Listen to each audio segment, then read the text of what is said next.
Hai sobat, apa kabar? Selamat datang di obrolan kita.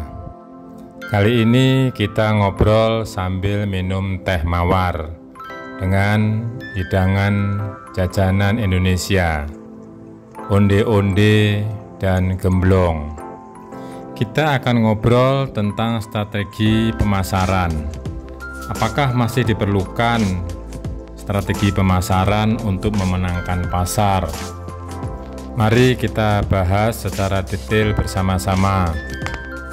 Membahas strategi pemasaran, diantaranya kita akan membahas mengenai segmentasi pasar, kemudian target pasar, serta bagaimana kita membuat persepsi pelanggan atas produk-produk kita.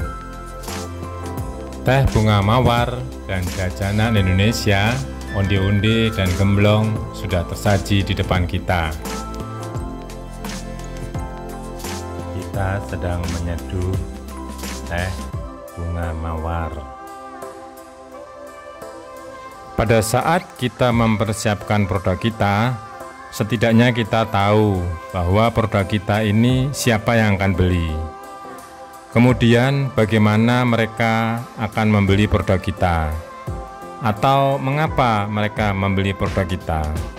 Pertanyaan-pertanyaan ini yang dapat membantu kita untuk menentukan segmen pasar yang cocok untuk produk kita. Evaluasi yang kita lakukan atas jawaban pertanyaan-pertanyaan tadi, setidaknya itu dapat membantu kita untuk menentukan target pasar atas produk-produk yang kita jual. Sebagai contoh, misalkan kita akan membuka tempat makan, apakah itu restoran atau warung, di mana di tempat itu kita menyajikan minuman berupa aneka kopi dan aneka makanan pendukung. Siapa yang akan datang ke tempat kita untuk makan? Apakah laki-laki atau perempuan, atau bahkan keluarga yang akan datang? Dalam artian, satu keluarga datang untuk makan bersama di tempat kita. Mengapa mereka mau datang ke tempat kita?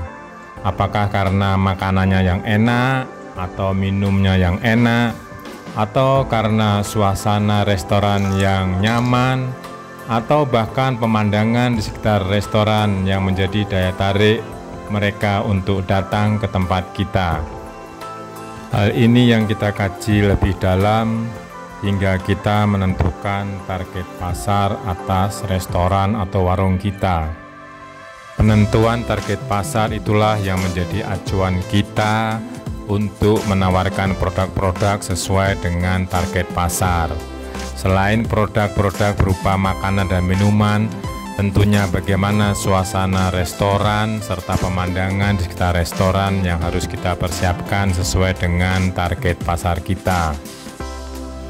Bahkan akan terkait dengan penentuan lokasi restoran, kemudian penetapan harga-harga makanan dan minuman yang sesuai dengan target pasar kita.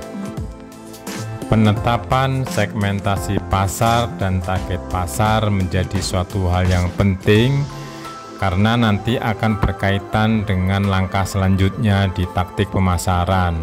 Apa yang harus kita lakukan untuk mendukung segmentasi dan target pasar itu sesuai dengan yang kita inginkan. Sebagai contoh, hal apa yang membedakan produk kita dengan produk yang lain atau produk pesaing kita, sehingga pelanggan tertarik untuk datang ke tempat kita. Karena target pasar sudah kita tentukan, maka langkah selanjutnya adalah persepsi apa yang akan kita bangun terhadap target pasar kita atas produk-produk yang kita tawarkan. Membangun persepsi yang baik adalah memilih narasi yang cocok sesuai dengan target pasar dan produk kita. Sebagai contoh, apakah kita akan membangun persepsi bahwa produk kita lebih baik dari yang lain? Atau kita punya pernyataan tersendiri atas produk kita? atau produk kita ingin dipersepsi berbeda dengan produk yang lain, atau memang produk kita khusus untuk orang-orang yang datang dengan permintaan khusus.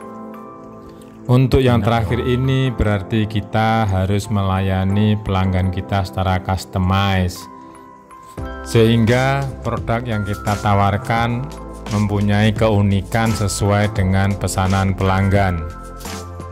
Sebagai contoh, kita ingin pelanggan mempersepsi produk kita adalah berbeda dengan produk yang lain, sehingga kita harus menyajikan produk-produk tertentu yang menjadi beda dengan produk yang lain. Apakah rasanya, apakah penyajiannya, apakah tempatnya, atau suasana dari tempatnya, atau pemandangan di sekitarnya yang menjadi beda dengan yang lain. Karena hal inilah, maka strategi pemasaran menjadi suatu hal yang penting, karena nantinya akan berhubungan erat dengan taktik pemasaran. Apakah itu mengenai tempat, ataupun penentuan harganya, ataupun tentang promosi yang harus kita lakukan. Selain itu, tentang spesifikasi atas makanan yang akan kita sajikan, sehingga makanan yang kita sajikan sesuai dengan persepsi yang dibangun sebelumnya. Pada contoh kasus, tadi kita akan membuat restoran. Maka dari sini kita bisa bayangkan restorannya itu akan seperti apa. Karena misalkan kita mengambil persepsi bahwa produk yang kita tawarkan adalah berbeda dengan yang lain, sehingga kita harus tahu nilai-nilai apa yang ada di dalam produk makanan kita.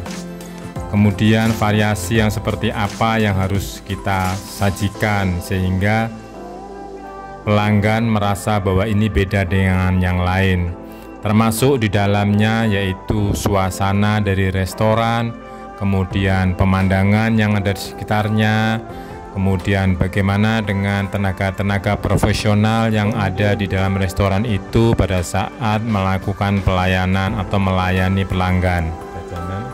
Dari penjelasan ini kita paham bahwa strategi marketing itu suatu hal yang penting, karena akan berkaitan erat dengan langkah-langkah berikutnya di taktik ataupun di persepsi, termasuk di dalam hal pengembangan sumber daya manusia.